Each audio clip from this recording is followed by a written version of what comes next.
So Hybrid Theory used to be the name of the band. That's right. You changed it to Linkin Park. I'm just wondering why the change.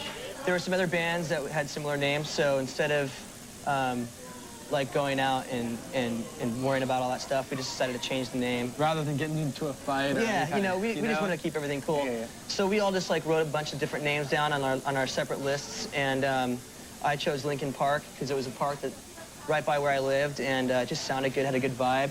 And when we brought it in and showed our lists, that one just stood out.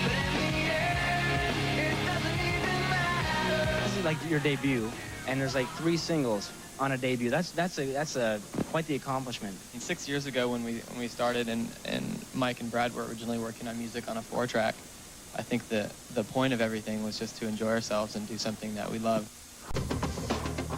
So this is it here, Hybrid Theory, and Hybrid Theory is the idea of anything with mixed ancestry. How does this title relate to the band?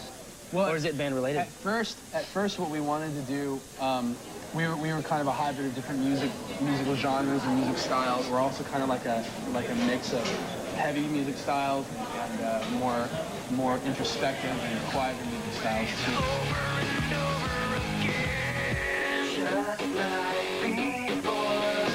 You know, a while ago it was like people listen to one type of music and that was their thing, but now, especially with the internet where people can actually, go out there and just find whatever they want to listen to, I think people's range of music is broadening. Like you were saying, you got rap, you got electronic sounds on there. Yeah, everything. We've got, if you looked at our CD case in the bus, we've got everything from like Earth, Wind & Fire and Led Zeppelin to like 9 Inch Nails and Deftones and like right on. And like The Roots, Black Eyed Peas, Aphex Twin,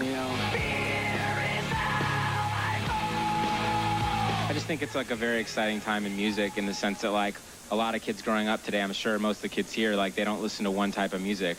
They might listen to hip hop and harder rock and electronic music.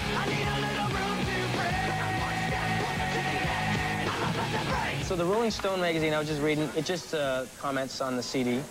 Mm-hmm. And they describe your sound as corn meets Kajagoogoo. That band, Kajagoogoo, from the 80s. We were actually bummed out on that review because we thought we deserved much fewer stars than they gave us. We were going for half a star. I was shooting for no stars. We wanted to be the first band that Rolling Stone just was like, sorry. No stars. No stars. One of the things about Linkin Park is focus on the songs instead of playing a lot for live groups of people.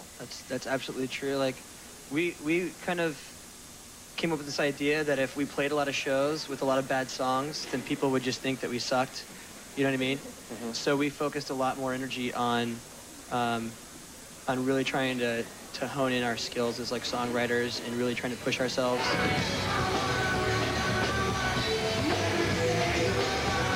Content on here? Is it personal stuff? Is it stuff that you pick up from... Mike and I share the responsibility of writing all the lyrics.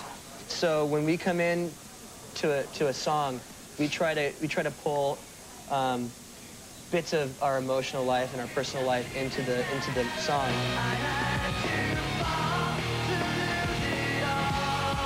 Is there a song for you that you say, now you know something about me that perhaps I wouldn't have told you? I think Crawling is that song for me. Against my will, I stand beside my own reflection. It's haunting. Crawling is a really emotional song. It's got a lot of very deep lyrics, and it's kind of like admitting something that you don't really like to admit, which is, having a problem with yourself. New record, what do you want to do? New record, we want to write it.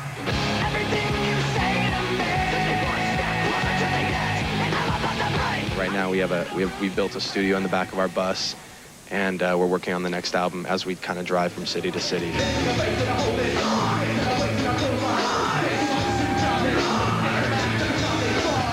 People have been asking us when it's coming out and everything. It's going to be a while. Like we really do want to take our time with it and make something that's really good. We want to do something that's just a little more mature and a little bit more, I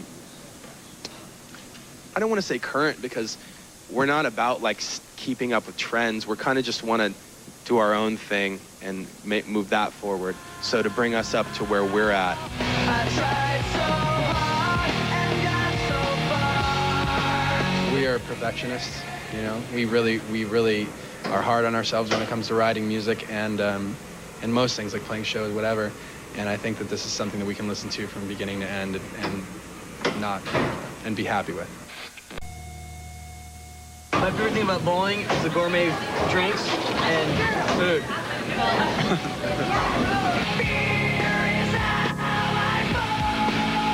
What are the places you guys fight? We fight? Yeah. Physically, or do we argue a lot? Argue. We argue a lot, but I think it's pretty much good-natured. Like, everyone loves to play devil's advocate in our band. Like, if someone says anything, like, two people will go, well, why did you do that? Or didn't you think of another way to do it, you know? Yeah. So it's kind of hard to get anything done in that sense. Like, we all get along really well. Say goodbye to Canada. Goodbye, everybody. Lincoln Park. Thank you for spending your day with us. Thanks, Much Music. We hope it wasn't too painful.